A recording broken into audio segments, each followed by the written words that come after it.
한국은 석유보다 더 귀한 자원을 가진 나라입니다. 여러분, 믿기 힘드시겠지만 최근 하버드 대학교에서 열린 국제학술 회의장이 술렁였고 비웃던 일부 대표단은 불과 몇 분 만에 굳은 얼굴로 자리를 떴습니다. 처음엔 조롱이었습니다. 하지만 곧 그 누구도 반박하지 못한 결정적 장면이 공개되자 모든 분위기가 뒤집혔습니다. 도대체 그 자원의 정체는 무엇이었을까요? 그리고 왜 그날 이후 세계가 한국이라는 나라를 다시 보기 시작했을까요? 오늘 이야기 끝까지 들으신다면 당신도 그 질문의 답을 알게 될 겁니다. 그 전에 1초 만에 누를 수 있는 구독과 좋아요 버튼을 꾹 눌러주시면 영상 제작에 아주 큰 힘이 됩니다. 그럼 바로 시작하겠습니다. 저는 그날을 잊을 수 없습니다. 하버드 국제회의장에 들어서는 순간부터 온몸에 긴장감이 흘렀죠. 중국 대표단의 일원으로 참석한 이 자리에서 저는 확신에 찬 목소리로 발표를 시작했습니다. 자원이 없는 국가는 결국 종속될 수밖에 없습니다. 마이크를 잡은 제 손이 떨리지 않았어요.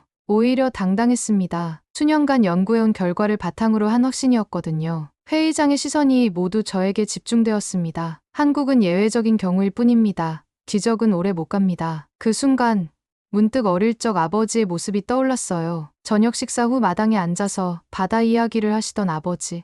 푸른 파도가 어떻게 움직이는지, 배들이 어떻게 항해하는지 열심히 설명하시던 모습 말이죠. 하지만 저는 그때마다 고개를 돌렸습니다. 아버지, 그런 낭만적인 이야기가 뭐가 중요해요? 젊은 저에게 바다는 그저 쓸모없는 공상에 불과했거든요. 학문적 성취야말로 진짜 가치라고 믿었습니다. 회의장에서도 마찬가지였어요. 저는 차분하게 데이터를 제시했습니다. 바다가 무슨 자원이겠습니까?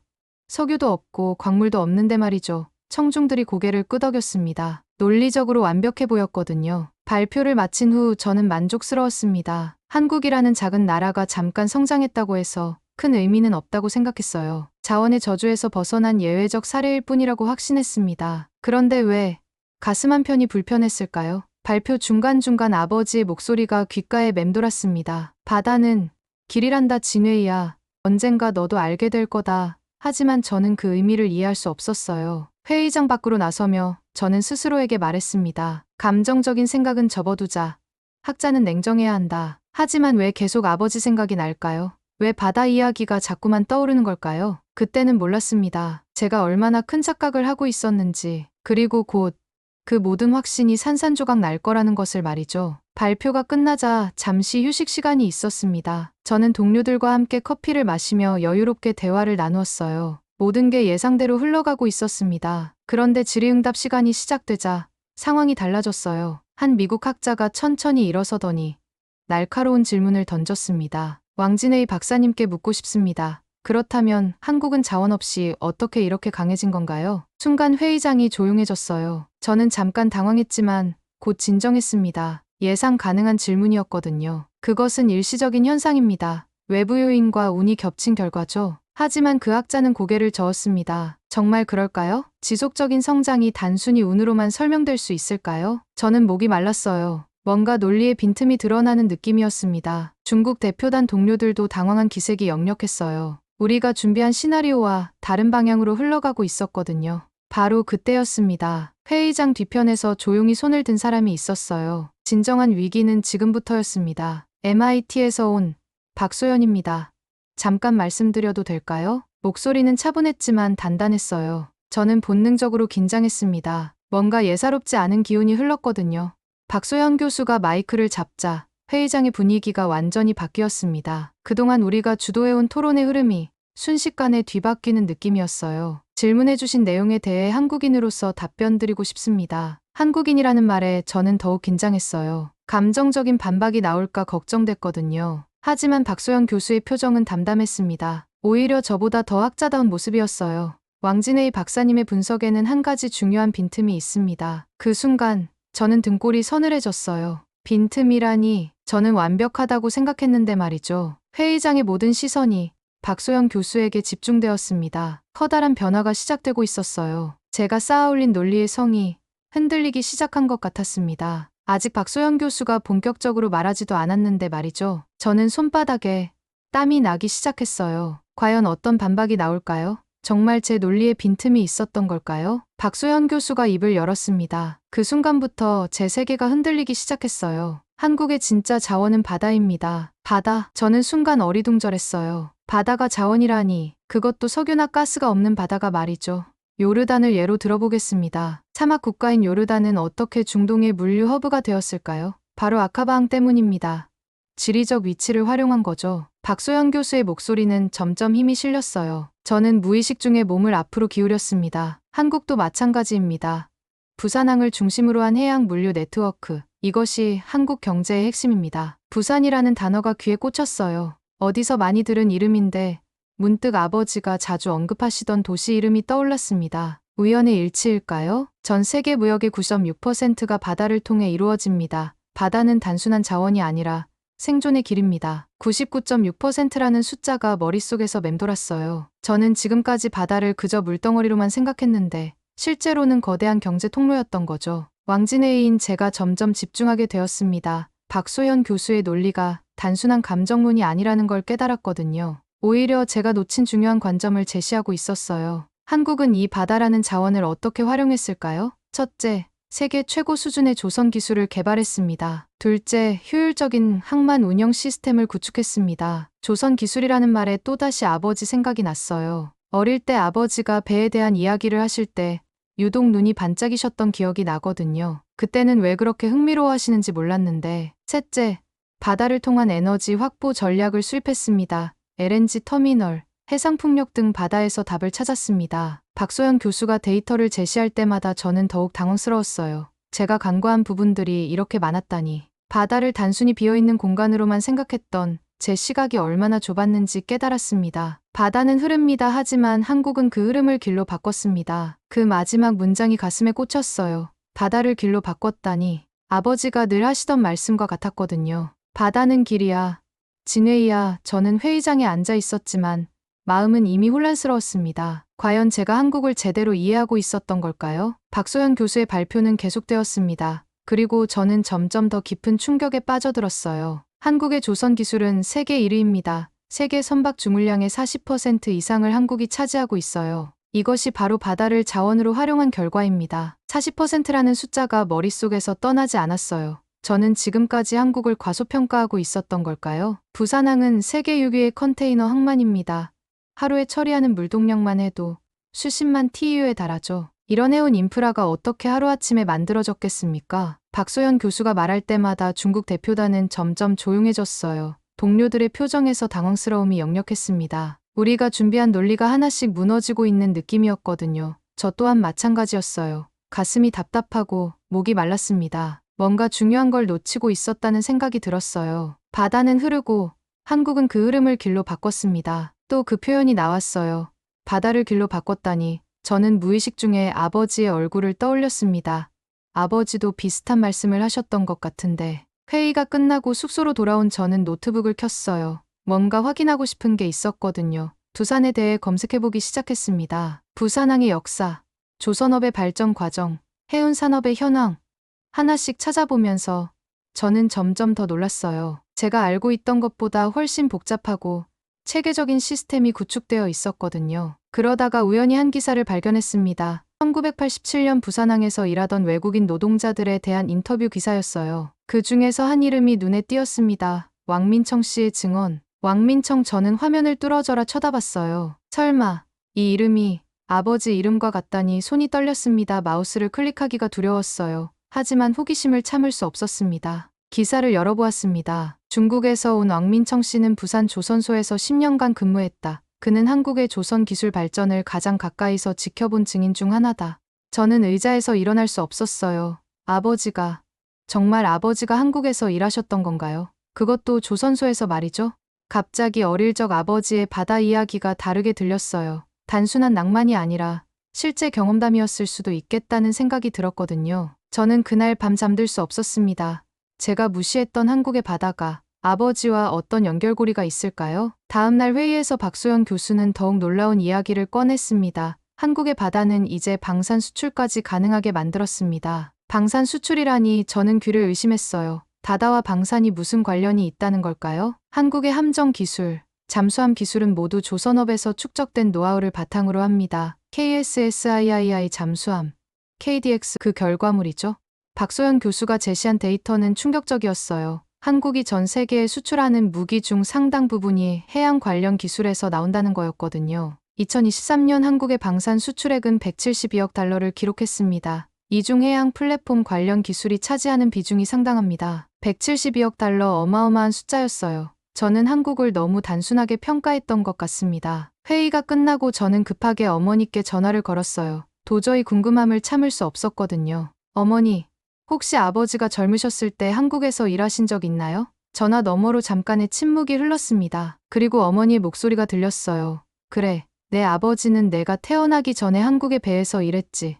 늘 자랑스러워했단다. 저는 전화기를 떨어뜨릴 뻔했어요. 정말이었구나. 아버지가 한국에서, 그것도 조선소에서 일하셨던 게 사실이었구나. 부산이라는 곳에서 거의 10년을 보냈어. 한국 사람들이 얼마나 열심히 일하는지, 바다를 얼마나 소중히 여기는지 늘 이야기하곤 했지. 어머니의 말씀을 들으며 저는 가슴이 먹먹해졌어요. 아버지가 그토록 바다를 사랑하셨던 이유가 있었구나. 단순한 낭만이 아니라 실제 경험이었던 거죠. 아버지는 한국에서 무엇을 배우셨나요? 배를 만드는 기술도 배우셨지만 더 중요한 건 마음가짐이었어. 바다를 두려워하지 않고 길로 만드는 정신을 배우셨단다. 길로 만드는 정신. 또 그 표현이 나왔어요. 박소연 교수도, 아버지도, 그리고 어머니도 같은 말씀을 하시는 거였어요. 너도 한국에 한번 가보렴.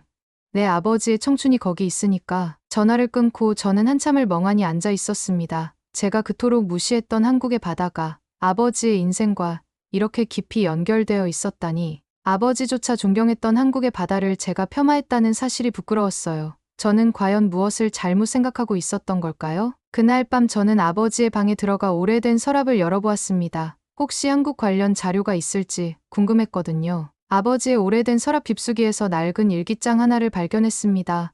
표지가 발해 있고 모서리가 해진 걸 보니 오래된 것 같았어요. 조심스럽게 펼쳐보니 아버지의 정성스런 글씨가 보였습니다. 그리고 첫 페이지에 이런 글이 적혀 있었어요. 부산 1987년 3월 오늘 처음 한국 땅을 밟았다. 저는 숨이 멎는 것 같았어요. 정말 아버지가 한국에 계셨던 게 맞구나. 계속 읽어내려갔습니다. 조선소의 규모가 상상 이상이다. 중국과는 비교할 수 없을 만큼 체계적이고 정교하다. 여기서 무엇을 배울 수 있을까? 아버지의 솔직한 심정이 고스란히 드러나 있었어요. 겸손하고 배우려는 자세가 느껴졌습니다. 몇 페이지를 넘기니 더욱 인상적인 내용이 나왔어요. 한국 사람들은 바다를 다르게 본다. 그들에게 바다는 장벽이 아니라 달이다. 모든 걸 연결해주는 통로로 여긴다. 그 순간 저는 전율이 잃었어요. 박소연 교수가 회의에서 했던 말과 똑같았거든요. 10년 전 아버지도 같은 걸 느끼셨던 거죠. 일기를 계속 읽어나갔습니다. 오늘 한국 동료가 말했다. 우리는 바다에서 길을 찾는다고. 처음엔 이해할 수 없었지만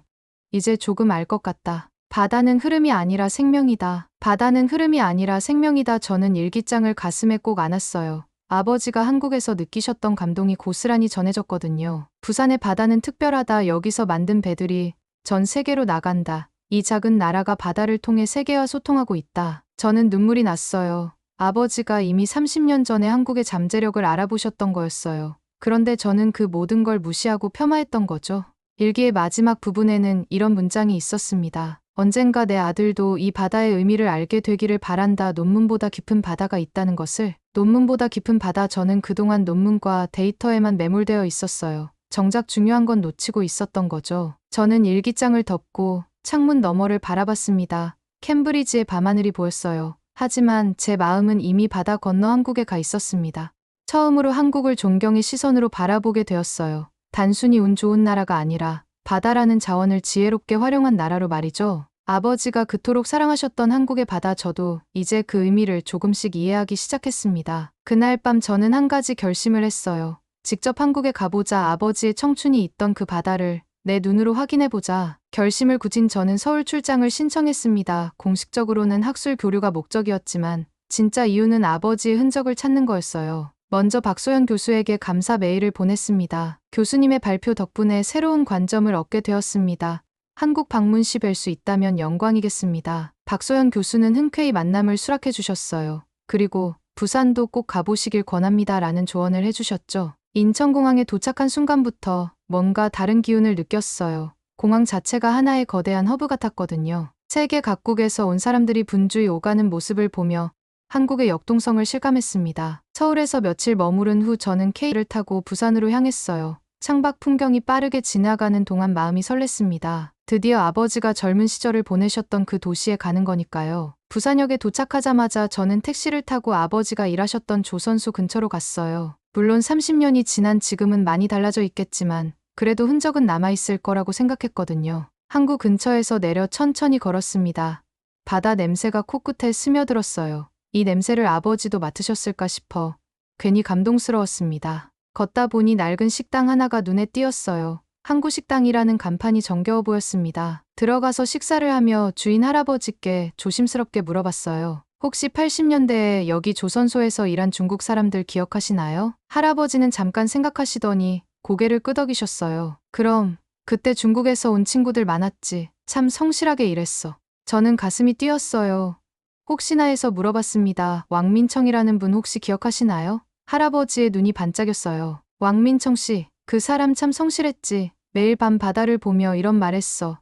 이 바다는 언젠가 내 아이한테도 길이 될 거야. 저는 숟가락을 떨어뜨릴 뻔했어요. 아버지가 정말 이런 말씀을 하셨다니. 그것도 30년 전의 말이죠. 그분이 제 아버지입니다. 할아버지는 깜짝 놀라시며 제 손을 잡으셨어요. 아이고, 그러면 내가 민청이 아들이구나. 아버지가 얼마나 자랑스러워했는데 중국에 돌아가서 훌륭한 학자가 될 거라고 늘 말하곤 했지. 저는 눈물이 났어요. 아버지가 이미 그때부터 제 미래를 그려보고 계셨던 거네요. 그리고 한국의 바다가 언젠가 저에게도 길이 될 거라고 믿으셨던 거고요. 할아버지는 계속 말씀하셨어요. 아버지가 맨날 하던 말이 있어. 바다는 나라를 가르지 않는다고. 모든 걸 이어준다고 말이야. 그 순간 모든 게 연결되었어요. 아버지의 바다 사랑, 박소영 교수의 논리, 그리고 제가 놓쳤던 한국의 진짜 힘까지. 아버지는 이미 30년 전에 알고 계셨던 거예요.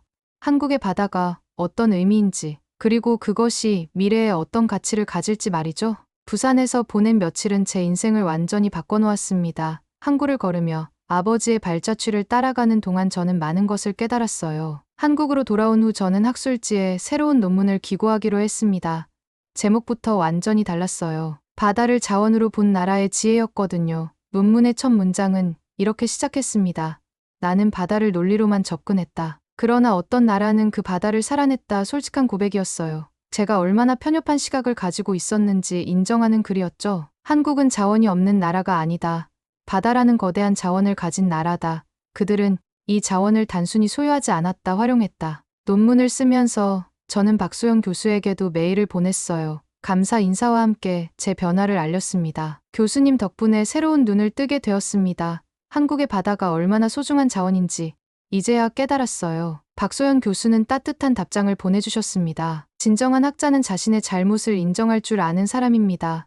왕 박사님이야말로 그런 분이시네요. 몇 달 후 저는 다시 한국을 찾았어요. 이번에는 부산에서 열리는 국제해양 컨퍼런스에 참석하기 위해서였습니다. 컨퍼런스가 끝난 후 저는 혼자 부산항에 갔어요. 아버지가 30년 전 바라보셨던 그 바다를 다시 보고 싶었거든요. 해질녘 항구에 서서 넓은 바다를 바라보니 마음이 평온해졌습니다. 파도 소리를 들으며 저는 가방에서 아버지의 일기장을 꺼냈어요. 일기장을 천천히 펼쳐 마지막 장을 읽었습니다. 아버지가 한국을 떠나시기 전에 쓰신 글이었어요. 부산을 떠나며 다짐한다. 언젠가 내 아들이 이 바다의 의미를 알게 되기를 바란다. 그리고 바다가 모든 것을 연결해준다는 진리를 깨닫기를. 저는 일기장을 가슴에 안고 바다에게 말했습니다. 아버지, 당신이 옳았습니다. 한국의 바다는 정말 길이었습니다. 그 순간 바닷바람이 불어와 일기장의 페이지를 넘겼어요. 마치 아버지가 대답해 주시는 것 같았습니다. 저는 깨달았어요. 한국은 단순히 자원이 없어서 발전한 나라가 아니라